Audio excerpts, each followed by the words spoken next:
let's see, we're back again.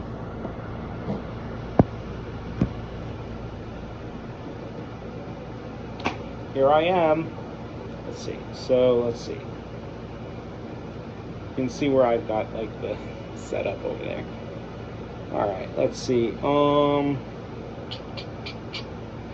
What's funny is I was going to go over to ChatGPT and ask them what this means, but it's probably just going to say the same thing. Actually, no, it did tell me. I just forgot what I'm talking about, so this is excellent.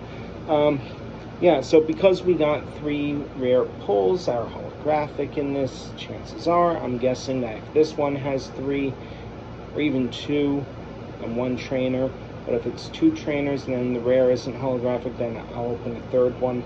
But if it continues that trend, then that means the other packs are the same, which increases the chance for an actual art pull. That's what we're looking for. So, back to the whole thing of this again.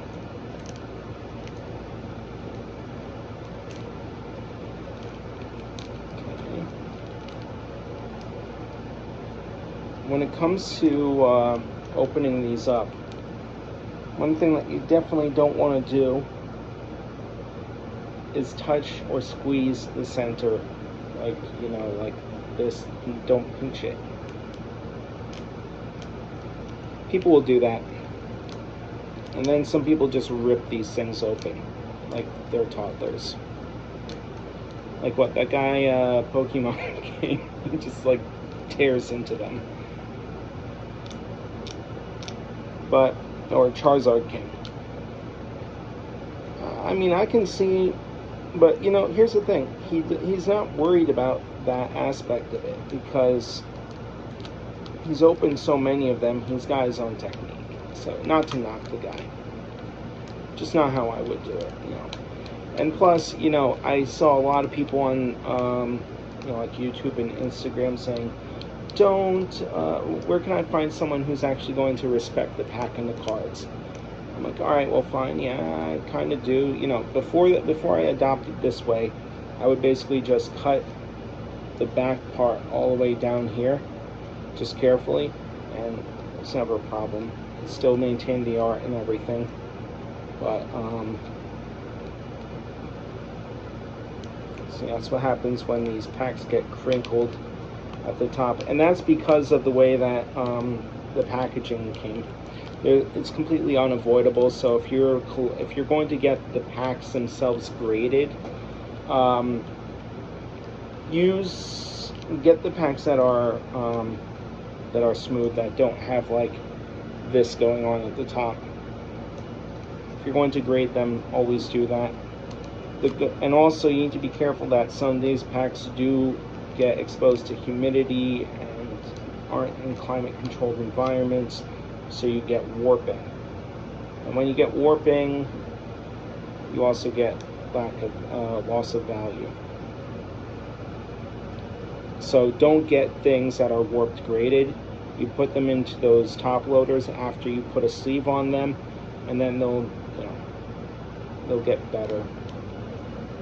Maybe. No guarantee. That's the thing. When it comes to this stuff, there's no guarantee. That's what you need to understand. It's just like, say, if you're to go into the stock market, it's still the same thing. No guarantee. And with this crinkling on the top like this, makes it harder for the cards to come out.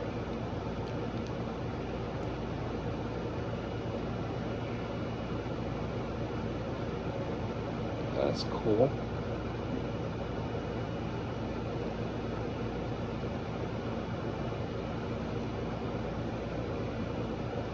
To be honest, I would rather just pull them out one at a time, just to make sure that it doesn't,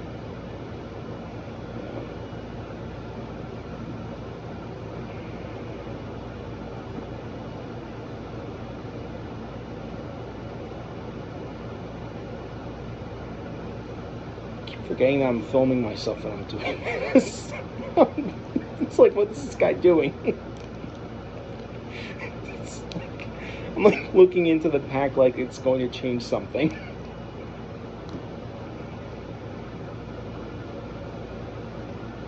Alright, you know what? Let's just start with the hollow. Oh, sick! We got a good one. Got a good one. We got ourselves Hops Snorlax.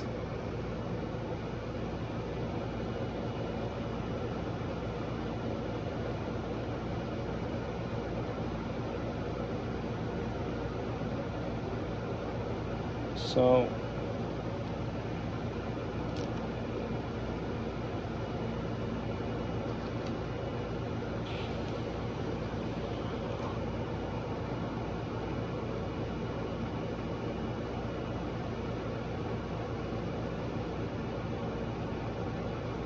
honestly, these cards are like so they're not really collectible like right now, in my opinion.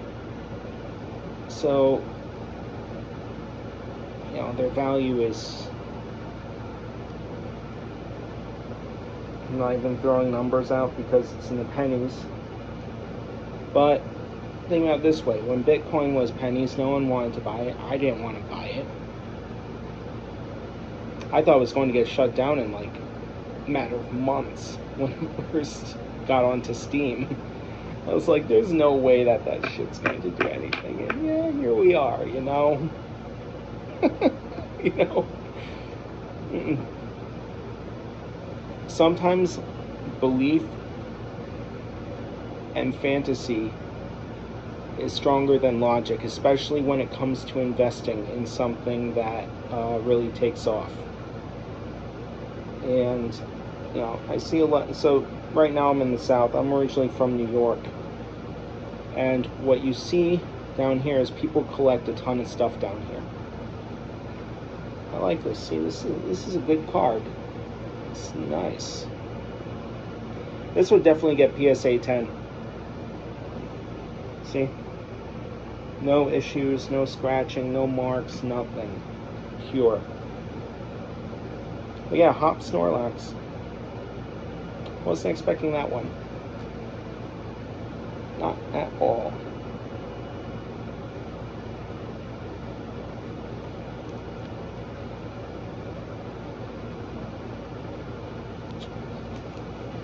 So now we have Ens Joltik.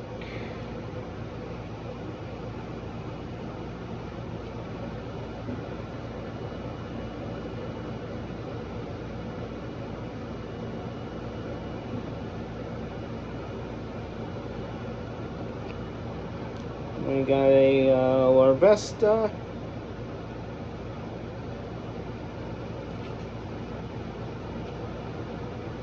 It's nice that they maintained Snorlax's star for the newer stuff.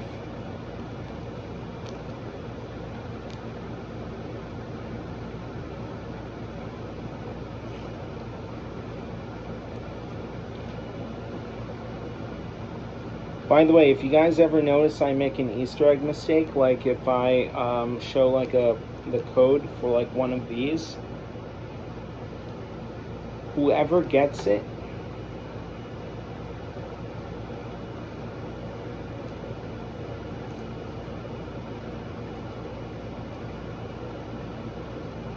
message in the comment and share whatever you pull out of it, you know, just for conversation's sake.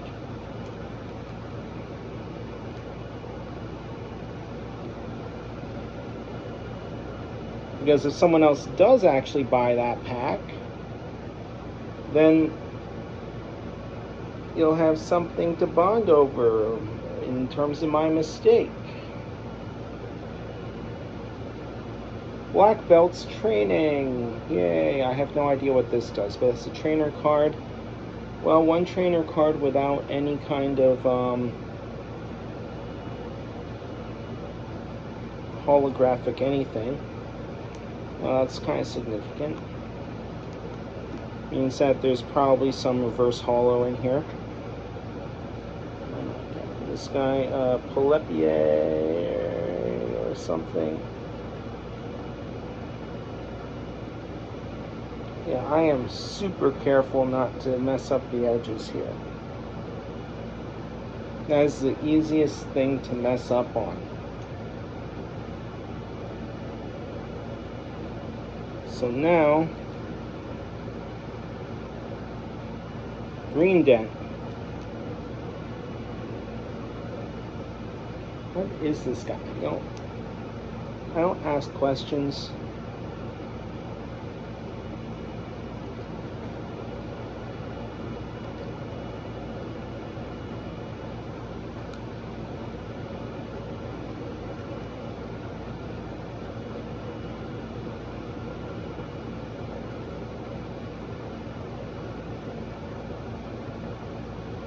Rejoice, yeah, something.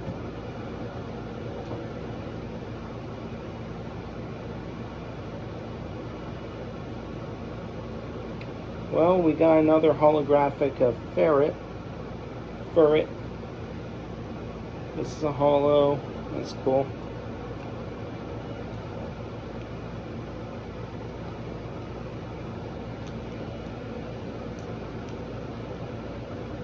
Yeah, according to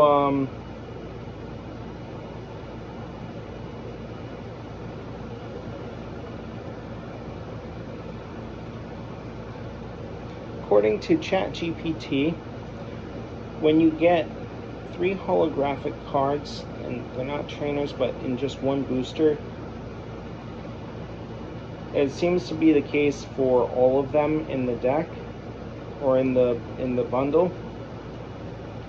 So that means those other 4 booster packs that I have, because we hit 3 just now, that means it's just like the Surging Sparks. Do you really expect me to know everything? No. Yeah, see, here you go.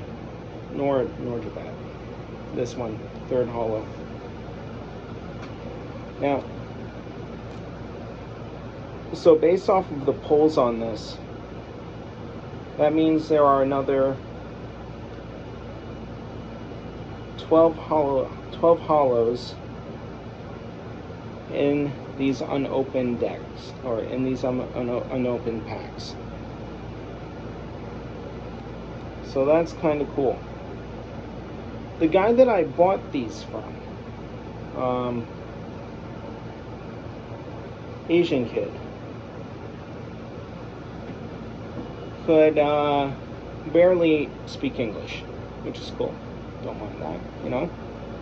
It's 2025. I don't care what language or who they are or what their orientation is, whatever that shit is.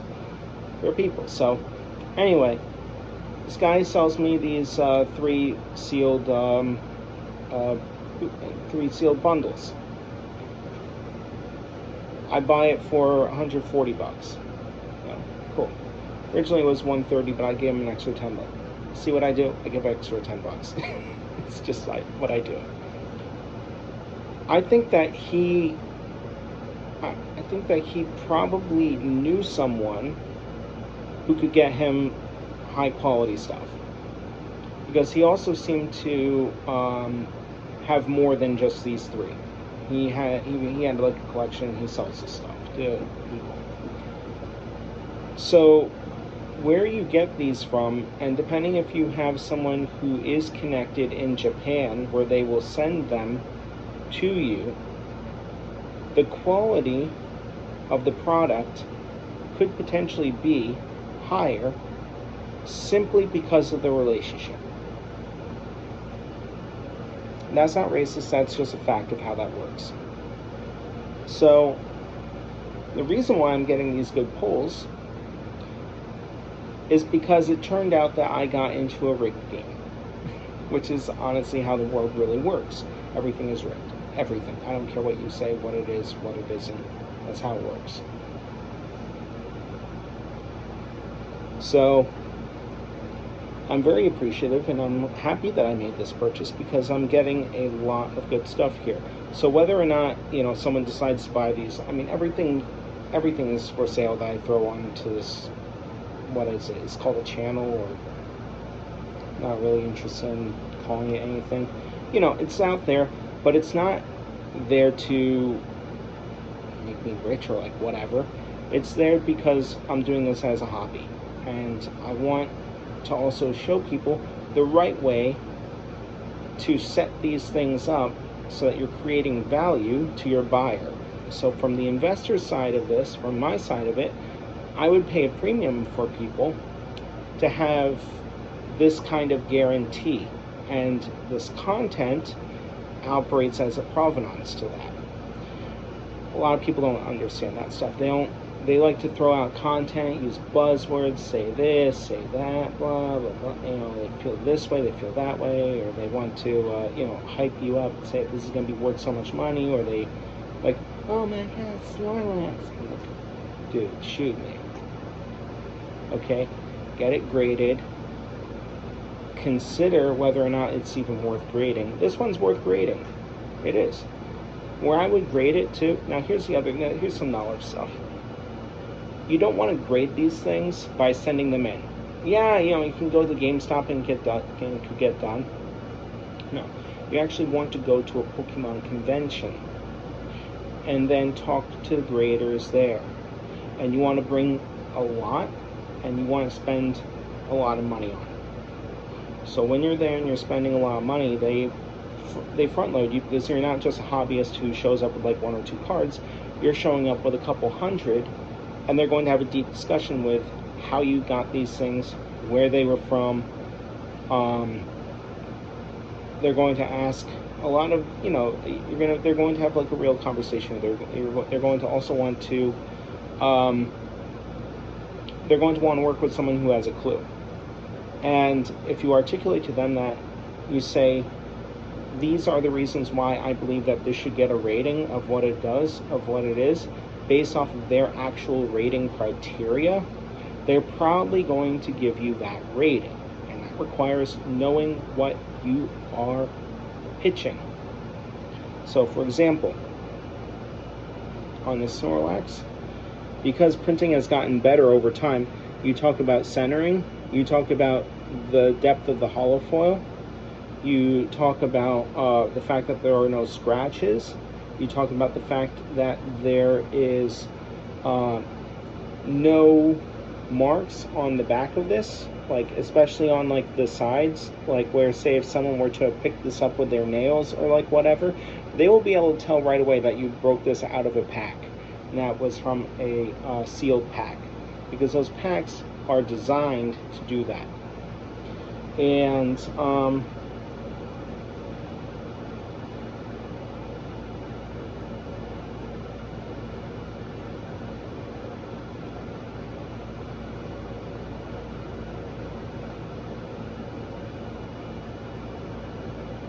is that a...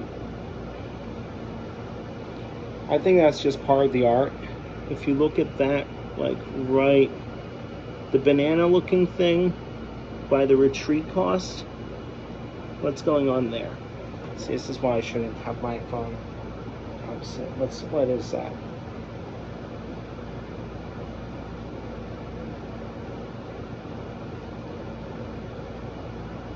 Looks like a trout.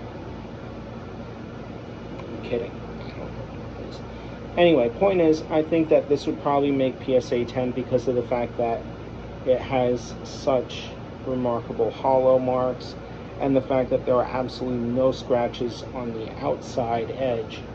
The outside edge, when it's not just holographic on the photo, the entire card itself is holographic, and the edges are too. So it's even easier to scratch this. But they're going to look at all those different factors in grading it. It's not going to just be a simple thing. It's going to be more complex. Anyway, I'm not going to open any more from this pack. I'm going to maintain them. So instead of doing more unboxings, originally I was going to only going to keep 2 of these from every single box. But because I see that you see the entire set from them, in terms of the art, it makes sense to hold on to the whole set. And it also makes sense to not open all of them up if you see a trend where you're getting 6 holographic cards out of 2 pulls, and they're not even trainers, they're actual cards. So when you see that kind of trend going, it is based off of the bundle and not based on the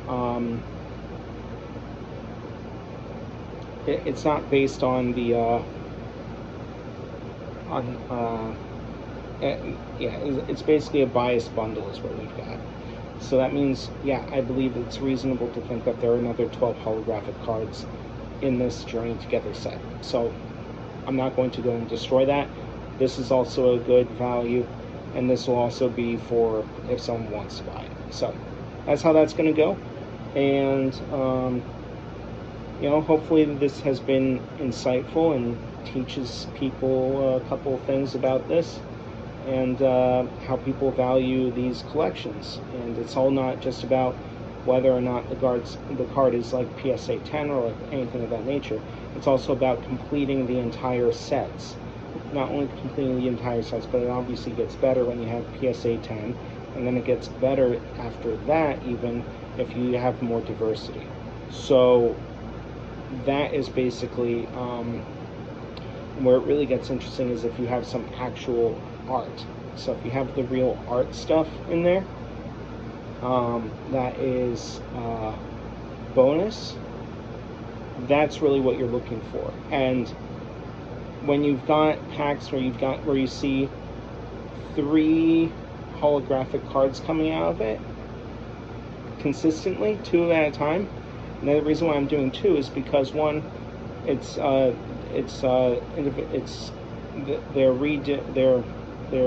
duplicates of the 4 different types of art. And then the second reason is it will show a pattern. So looking at one deck could be an anomaly, but then when you see 2 that are both producing the same thing, you can say, okay, this is not an anomaly that is localized to that one booster pack. It extrapolates to the entire bundle. So that's where the logic is. Hope you found this insightful, and be ready for my next video.